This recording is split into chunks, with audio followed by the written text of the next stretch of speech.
Hi guys, today we're doing a comparison of the Govee Immersion kit and the Lytmi Neo Sync Box 2.0. But before we begin, if you're new to the channel, hope you can support me by subscribing and hitting the bell icon to be notified of my next release. Now, both these products are LED TV backlights that stick behind your TV, but the main difference is Govee's product has a camera that reads the colors on the TV and sends the signal back to replicate on the LED lights. The Lytmi Neo requires a source to be plugged into the HDMI sync box with another cable going from it to your TV. The sync box replicates the colors from the source HDMI input and then replicates the colors to its LED strips. Both give a more immersive viewing experience when watching a movie or even gaming. I'll be talking through the main differences between the two systems with all the positives and negatives, and I'll give you a side-by-side comparison of the two when gaming and watching a movie. So let's get started and first look at what you get in the box. Govee's Immersion comes with a water-resistant LED that has a 3M sticky pad on the back with flexible cables at each corner. It's limited to TVs which are 55 to 65 inches, but you could get away with installing on a larger TV by installing the strip further away from the edge behind the TV, but that will impact the brightness you experience coming from the sides. The camera can be placed above or below the TV, but not at a further distance. You also get two light bars that you can place either side of your TV. Govee has a control box to which you connect the LED strip, camera and power to. The control box also has additional functionality, allowing you to turn it on and off, alternate between different colors and change brightness levels. I do like this as it gives the ability to change things quickly without having to use an app. Once installed and you've paired it up with the app, you just have to run through the calibration process, and this is to ensure the camera is picking up the TV correctly. The advantage of this system is that there's no restrictions, as it can handle 4K at 120 Hz for the next gen gaming consoles and even built-in apps on your smart TV, as it works off a camera. Moving on to the Lytmi Neo, this comes with two rolls of LEDs encased in a diffuser. Each one is 240 centimeters in length with a USB Type A connector on them. The LED strips don't have a sticky back, so you also get 10 mounting brackets. You stick these mounts onto the back of the TV and then the LED strip clips into them. Once you've installed the LED, you'll have to cut them down to size, otherwise the system won't synchronize correctly because it won't know the correct size of the TV. So size-wise, Lytmi is more flexible than Govee as it can support TVs up to 120 inches. The LEDs are connected to the Neo sync box together with a source HDMI connection from your gaming console, satellite receiver or even Fire Stick, and an output HDMI goes to your TV. There's a limitation here as only HDMI 2.0 at maximum is supported, and if you plugged in anything higher that was giving out, for instance, 4K at 120 Hz, the system's not going to be able to pick that up. Calibration is simple, just confirming the positioning of the LEDs and you're done. The advantage of this system is that the color accuracy and performance is much better in comparison to a camera-based system, but its maximum supported resolution is 4K at 60 Hz and 1080p at 120 Hz and 1440p at 120 Hz. And as it's reliant on a HDMI input, it won't work with inbuilt smart apps on a TV, but you could buy an Amazon Fire Stick or Chromecast to overcome this. It only has one input, but you could buy a HDMI splitter to allow you to plug in multiple devices. Both systems have an app associated with them with good functionality on both. Lytmi is a 2-year based product and works with Smart Life and 2-year apps. Govee's app has more functionality with scenes and predefined colors, plus segmented control on colors so you can design your own DIY colors along the LED strip. Lytmi's app does have some cool scenes and some static representations, but Govee does have the edge on it as there is more to offer, and it also has the ability to interact with other lights from the range to give a more immersive viewing experience. And now for the main event, testing out both these systems side by side to see how they perform and the quality of the color and accuracy of the systems. Here we have Govee on the left and Lytmi on the right. With Govee's setup, you can see that I've covered the surface of my TV unit as this reduces the reflective light to the camera from the white glossy TV bench. And just to note, if there were any additional lights or reflections close to the camera, they could impact color representation, but the Lytmi system doesn't have this issue as it works from the input of the HDMI source. On Govee's app, I've used a sync center option to make it sync with other lights in the room to show its full potential. Brightness level is 60% and saturation is 0%. Lytmi's brightness is at 100%. Now let's begin by testing with a color wheel. Color representation on both is really good. As you can see, both systems display the colors really well and accurately.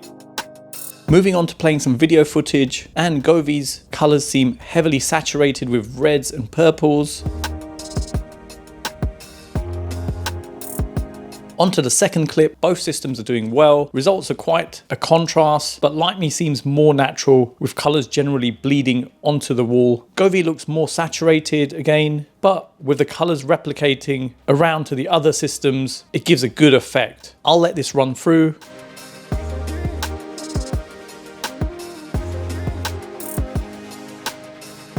Onto the third clip, and results are similar to the previous one, with colors being heavily saturated at times. I'll let this run through.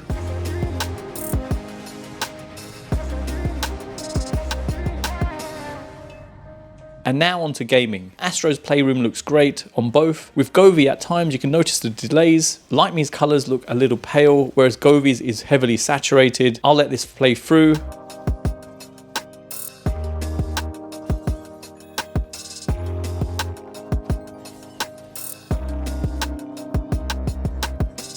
Moving on to Gran Turismo Sport, performance is pretty poor on Govee and quite pale on Lytmi. Again, I'll let this play through.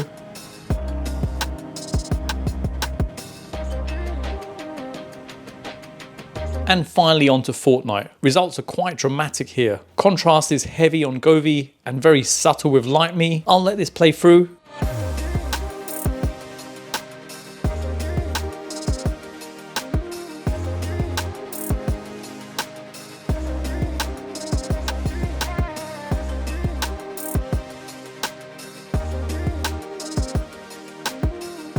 So in summary, you've seen both the systems in action. For Govee, positives wise, there's no restriction with resolution, and it can work with apps built onto a smart TV since it uses a camera. It can interact with other Govee lights with the sync center to give a great immersive viewing experience. You have segmented control with their RGB IC technology on the LED strip, so you can create your own DIY scenes. And price wise, it comes in cheaper than Lytmi. Negatives wise, colors can be inaccurate with heavy levels of saturation at times. During fast action, you will notice delays in changing colors. It needs a camera to work with, which in my opinion doesn't look great sticking out from your TV, and it's limited in size to just 55 to 65 inch TVs. For Lytmi, positive wise, colors are very accurate, with it easily coping well with fast action. It can support TVs up to 120 inches. The LED strip is in a rubber tube which diffuses the colors and works really well. It works with Tuya and Smart Life apps. So if you're already using these products for your smart tech, then this is another cool addition to add in. And it's the closest competitor to Philips Hue Sync Box at a fraction of the price. Negatives wise, there's no HDMI 2.1 support, so the maximum resolution supported is 4K at 60Hz and 1080p at 120Hz and 1440p at 120Hz. Only one HDMI input is supported, but you can buy a splitter for more inputs. Inbuilt TV apps don't work, like Netflix, but you can use a Fire Stick or Chromecast as a workaround. It's more expensive than Govee. In general, both these systems are easy to install, giving a great immersive experience when you're gaming or watching a movie. Choosing between the two systems is a tough choice. What do you reckon? Drop me a comment, let me know which one you think is better. So you come to an end of another video, and I hope it's helped anyone trying to decide which one to get. I've done individual reviews for both these products, so check them out if you want more info on them, and I'll include links to those reviews, including purchasing links, in the description below. If you're new to the channel, hope you can support me by subscribing and hitting the bell icon to be notified of my next release. Thanks for viewing, and see you in the next one.